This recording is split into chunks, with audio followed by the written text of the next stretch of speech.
ቻንድራ ጄኒፈር ዊንጌት በአደባባይ ስትስቅ ብታዩአትም ዓለም ቆንጆ ነሽ እያለች ብታደናንቃት ዝናና ሀብት ቢገዙላትም በውስጧ ግን ዓለም የጨለመችባት አልቆልኛል ብላ ተስፋ የቆረጠች በወንድ የቆሰለች የቅርቧ ሰዎች በቁስሏ ላይ እንጨት የሰደዱባት አሳዛኝ ሰው ናት። ይህች ሴት ለሁለት ዓመታት በጨለማ ክፍል ውስጥ ተዘግታ እንባዋን ስታፈስ እንደነበር ማን ያውቃል? ትዳሯ ሲፈርስ ዓለም ሁሉ ለምን ብሎ ሲጠይቃት እሷ ግን ዝምታን መርጣ ነበርም። ዛሬ ያን ዝምታ ሰብራ የተናገረችውን በቃላት ለመግለጽ የከበዳትን ያንን የህይወት ምዕራፍና ከእንባዋ ጋር እየታገለች የገለጸችውን እውነታ ይዘንላችሁ ቀርበናል። ይህ የጄኒፈር ዊንጌት ወይም በቃና ቲቪ ዛራ እያለን የምናውቃት የውቧ ሴት የጥንካሬና የዳግም ልደት ታሪክ ነው።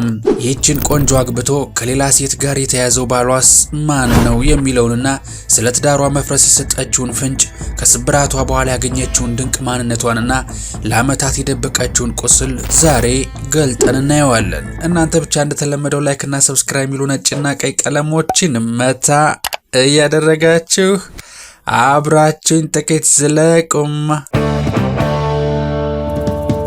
ሱቅ ከነገበያው በመሃል መርካቶ ተክለ ሃይማኖት ሜሪት ፕሮፐርቲስ መርካቶ ተክለ ሃይማኖት ላይ G+4 ዘመናዊ የገበያ ማዕከል ሰፊ ካሬ አማራጭ ያላቸውን የንግድ ሱቆች ከ16 ካሬ ጀምሮ ከ3.2 ሚሊዮን ብር ሙሉ ክፍያ ጀምሮ እንዲሁም ከ640 ሺህ ብር ቅድመ ክፍያ እስከ ተጨማሪ የ15% ቅናሽ ጋር የንግድ ሱቆችን አቅርበንሎታል። እንዲሁም መኖሪያ አፓርትመንቶችን ለምትፈልጉ ፒያሳ ዩኒቲ ፓርክ ፊት ለፊት ከባለ 1 እስከ ባለ 3 መኝታ አፓርትመንቶችን ይዘንሎት ቀርበናል። ለበለጠ መረጃ ከታች ባለው ስልክ ይደውሉ። ጄኒፈር ትዳሯ ሲፈርስ የገጠማትን ድንገተኛ ድንጋጤ ስታስታውስ ቃላት ያጥሯታል።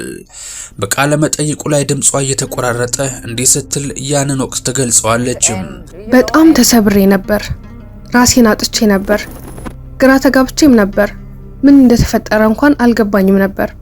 ዝም ብዬ ድንዝዝ አልኩ። ለዓመታት የገነባችውና የደከመችለት ትዳሯ ድንገት ሲፈራርስ ጄኒፈር ወደ ጥልቅ የብቸኝነት ዓለም ውስጥ ገባች። ለ7 ወራት ያህል ከሰው መገናኘት አቆመች። ጓደኞቿ አስገድደው ወደ ውጭ እንድትወጣ ቢገፋፏትም እሷ ግን በራሷ ሰብራት ውስጥ መቆየትን መርጣ ነበር። አንድ ቀን ተሸነፈችና ከጓደኛዋ ጋር ወደ አንድ ምግብ ቤት ገና እግሯ ሲረግጥ የገጠማትን እንዲህ ስትል ትገልጸዋለች። ወደ ውስጥ እንደገባው ብዙ ጓደኞቼና ፊልም ሰሪ ሰዎች እዚያ ነበሩ። ሁሉም ገና እንዳዩኝ በሚያሳዝን አይን ይመለከቱኛል፣ ከንፈራቸውን ይመጡብኛል። ለኔ ያዝናችሁ መሆኑን እንረዳለሁ፣ ግን አሁን እሱን አልፈልገውም፣ ምክንያቱም እኔ ገና ከራሴ ቁስል ለመዳን እየሞከርኩ ነው ስትል ያ የሰዎች የሐዘኔታ እይታ የበለጠ ያበሳጫት እንደነበር በምሬት ትናገራለች። ለዛም ነው ስልኳን አጥፍታ ካለም ተለይታ ያንን የልብ ስብራት ብቻዋን ለመጋፈጥ የወሰነችው። ወደ ኋላ መለስ ብለን የጄኒፈርን የልጅነት ታሪክ ብናይ ዛራ ያኔም ቢሆን በራስ መተማመን ችግር እንደነበረባት ትናገራለች። ዛሬ የምናያት ይህች ደፋር ሴት ያኔ ትምህርት ቤት ውስጥ የምትሸማቀቅ ልጅ ነበረች። በጣም በራስ መተማመን የሌለኝ ልጅ ነበርኩ። በትክክል እንኳን መናገር አልችልም ነበር ትላለች። ፊቷ ላይ ባለው ቡግር እንኳን ትሳቀቅ እንደነበር በፈገግታ ታስታውሳለች። የሚገርመው ጄኒፈር ትልቅ ተዋናይ የመሆን ህልም አልነበራትም። የሷ ህልም ተራ የሚባል ነበር። በ22 ዓመቴ አግብቼ በ24 ዓመቴ ልጅ ወልጄ ቆንጆ የቤት እመቤት መሆን ፈልግ ነበር ስትል በቅንነት ትገልጸዋለች። ያኔ ከ10 ዓመት በፊት ከዚህ ተዋናይ ጋር ፍቅር ስትጀምርም በቃ አሁን ህልሜ ተሳካ ብላ ነበር። ቤተሰቦቿና ጓደኞቿ ግን ያኔ በትዳሯ ውሳኔ ላይ ስጋት አድሮባቸው ነበር። ምክንያቱም ለትዳር የመረጠችው ሰው ከሷ በፊት አግብቶ የፈታ ሰው ነበር። ይሄ ካራን ሲንግ ግሮቨር የተባለ የፊልም አክተር ዛራን ከማግኘቱ በፊት ታዋቂዋን የቲቪ ተዋናይት ሽራድ ሃኒገምን በድብቅ አግብቷት ነበር። ብዙም ግን አልቆዩም። ጨዋታው ፈረሰ፣ ዳቦው ተቆረሰ ብለው በተጋቡ በአንደኛ ዓመታቸው ተለያዩ።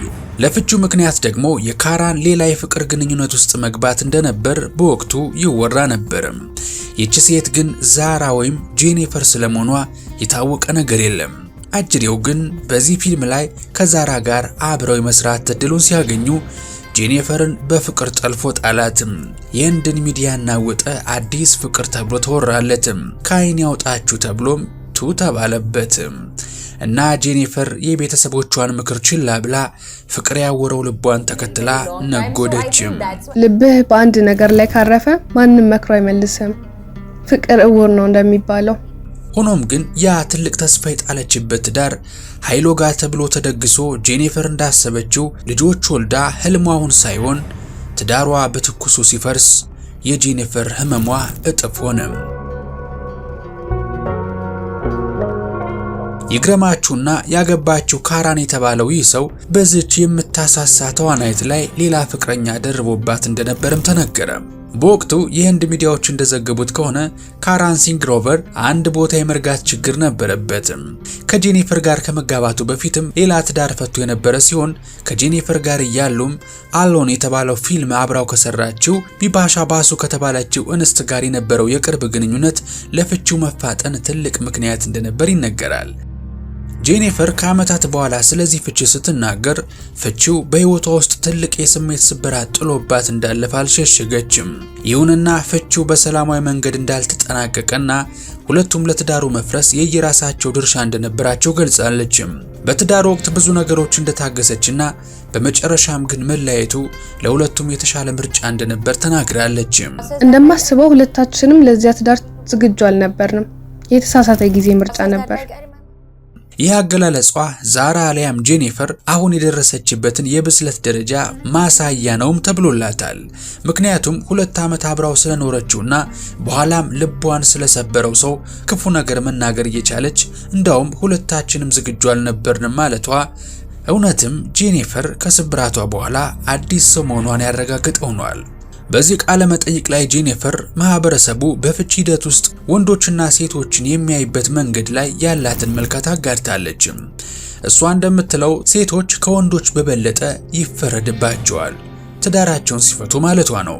ይህ ደግሞ የመጣው ከረጅም ጊዜ የባህልና የማህበረሰብ ተጽዕኖ ነው። ጄኒፈር እንዲህ ትላለች። ሴቶች ትዳር ውስጥ ከገባችሁ በኋላ ምንም ቢፈጠር መስማማትና ማስተካከል አለባችሁ ተብለን ያደግ ነው። ያ አስተሳሰብ ደግሞ በወላጆችም ዘንድ ስር የሰደደ ነው። ጄኒፈር ከፍቺው በኋላ ከብዙ ለቅሶና ዝምታ በኋላ ድንገት አንድ ቀን ከእንቅልፏ ስትነቃ የተሰማትን ስሜት እንዲህ ስትል ትገልጸዋለች። በቃኝ፣ ለሌላ ሰው ስል እንዲህ መሆን የለብኝም። ያ ሰው የኔ ባለቤት አይደለም፣ እኔም ከእንግዲህ የሱ ንብረት አይደለሁም። ይህ ውሳኔዋ አዲሷን ጄኒፈርን ፈጠራት፣ ወደ ስራዋ መለሳትም። በ2016 ባህድ በተባለው ድራማ ላይ ማያ የተባለችውን ገጸ ባህሪ እንድትጫወት የቀረበላትን ጥያቄ ተቀበለችም። ማያ በድራማው ላይ እንደምትሞት ማወቄ ነው እንድሰራው ያነሳሳኝ ትላለች። እንደውም ያኔ ነው በትወና ፍቅር የወደቅኩት የምትለው ጄኒፈር በማያ ገጸ ባህሪ ውስጥ ራሷን አዲስ አድርጋ አገኘችው። ያንን በውስጡ የታመቀውን ስሜት ሁሉ በትወናዋ ላይ አፈሰሰችው። ጄኒፈር ውንጌት ዛሬ ወደ ኋላ ስትመለከት አንዳችም ጸጸት የላትም። እንዲያውም እንዲህ ትላለች። ያለፈውን ህይወቴን የመለወጥ እድል ቢሰጠኝ እንኳን አንዲት ነገር አልቀየርም። ምክንያቱም ያስቸጋሪ ጊዜ ነው የዛሬዋን ማንነት የፈጠረው። ከደረሰባት ስብራት ተምራ ከዝምታዋ ወጥታ ዛሬ ለሌሎች ሴቶች የጥንካሬ ምልክት ሆናለች።